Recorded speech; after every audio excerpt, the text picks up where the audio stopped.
I would say that I have a question for you, which is, what are the plans to empower the Haitians and then leave and have them continue building those wells without the external presence? That would be the kindest thing I can see at Sure. the moment. Sure. I'm glad. Very that we can diplomatic. Absolutely. Sure.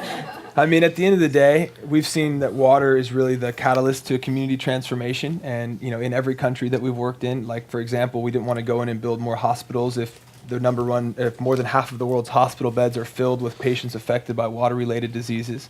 So we thought, let's eliminate the reason why people are going to the hospitals in the first place is by providing clean water. And if kids are spending several hours every day walking for water, we can't build more schools in these communities unless they first have a water source. But So Jordan, you that's- can answer her question. So how do you arrange with the community for them to go on sustaining it once No, you're yeah, I gone? was getting there. I guess I know. what I'm saying is that, water is ultimately empowering people to be able to go to school and to be able to be healthy and be productive in their lives. And at the end of the day, when we're working with local people, providing jobs, allowing them to drill these wells and teaching them on sanitation and hygiene, to me, I've seen real difference and I've seen people become empowered. We just produced a documentary called The Source, which is about these two Haitian brothers that rally the school of Princeton to get behind them to raise these funds to help build this $25,000 Two water guys living in the project. diaspora. in And so, Princeton. I've seen it firsthand, and so I guess to tell me that it's not empowering to someone, I just believe it's simply not true. Can I ask him a question? Am I allowed? I just want to make sure Claudine gets to say Oh, her. go ahead.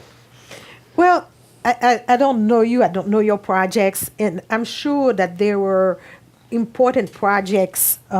It seems like what you're bringing is of value to the community, but you should replicate that at all levels.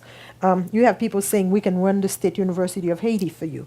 We're going to run your hospitals, and we're going to take care of your peanuts farms. And the Haitians are really not given the opportunity to step forward and learn and be able to actually run those projects. When you have a physician, and that's an actual number, who gets per day in terms of pay what the Haitian doctor gets per month, this is unconscionable. But that has nothing to do with what we're Right, doing. that's as the well. thing. I'm not sure That's what- one of the problems but- in this conversation is that Which is- each little project seems great, but the But overall scenario is the Sure. problem. Sure, I guess And- the real issue would be addressing organizations that are doing things like that. We're talking about on a community level in villages building clean water wells. So, if you're going to especially talk about our organization, I'd love to stick with what we're actually doing. Yeah. Well, I understand, but I'm also trying to get a sense of the to global. the audience of the global population. It's Totally. in all arenas. So what's left for the Haitians? It's a situation of dependency. Things are not put in place so that things can be It's not. sustainable. She's not really talking about your thing. No, Yeah, she's it's- talking about the whole. As I said, you seem to be doing good work and important work, but it's the larger picture which is really troubling. And basically, all this is about colonialism, imperialism, racism, about who controls power, who has access to what, who doesn't have access.